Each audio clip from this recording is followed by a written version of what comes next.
हम सभी यह पौराणिक कहानी जानते हैं कि कैसे भगवान शिव ने अपने पुत्र गणेश को गज का सिर लगाया।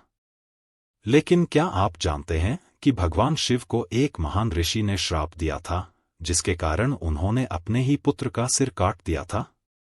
ब्रह्मवैवर्त पुराण से संबंधित यह कथा इस प्रकार है। ब्रह्मवैवर्त पुराण में माली सुमाली नामक दो राक्षस बताए गए हैं। दोनों भगवान शिव के अनुयायी थे। दोनों भगवान शिव की शरण में एक बार आए और सूर्य देव को घृणा करने लगे। उनका कहना था कि उनकी राशि पर सूर्य के नकारात्मक प्रभाव से उन्हें शारीरिक परेशानियां हो रही हैं। सूर्य देव चाहे तो उनका कष्ट कम कर सकते हैं। उन्होंने भगवान शिव से कहा कि वे सूर्य देव से कहें कि वे उन्हें कष्ट न दें।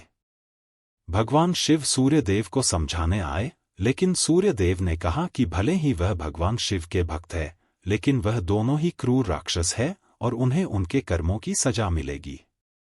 सूर्य सभी राशियों में अपनी गति से ही गोचर करता है, इसलिए वह माली सुमाली पर विशेष कृपा नहीं कर सकता। सूर्य देव के शब्दों में अहंकार था।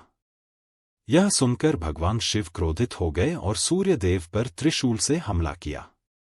सूर्य देव का सिर त्रिशूल से टकराकर गिर गया और उन्होंने अपने प्राण त्यागते ही धरती अंधकारमय हो गई।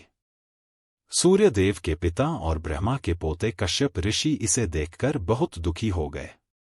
कश्यप ऋषि को अपने पुत्र का सिर कटा देखकर इतना दुख हुआ कि उन्होंने महादेव को श्राप दे दिया। उन्होंने जिस तरह आज एक पिता को अपने पुत्र को ऐसी स्थिति में देखकर इतनी पीड़ा हो रही है, एक दिन महादेव को भी अपने पुत्र को ऐसी स्थिति में देखना होगा और पुत्र को पीड़ा देने के लिए स्वयं महादेव जिम्मेदार होंगे। भगवान शिव भी एक पिता की पीड़ा देखकर बहुत दुखी हो उठे।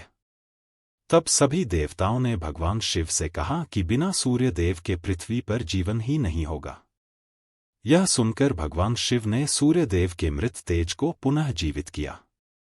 जब सूर्य देव जीवित हुए तो उन्हें अपनी भूल का पश्चाताप हुआ कि उन्होंने अंधकार में आकर महादेव की अवहेलना की है। उन्होंने भगवान शिव से क्षमा मांगी और अपने पिता को पूरी बात समझाई। उन्होंने कहा कि उन्हें महादेव को ऐसा शाप नहीं देना चाहिए था। अब वो अपने शाप के विनाश को कुछ कम करने का तोड़ बताए।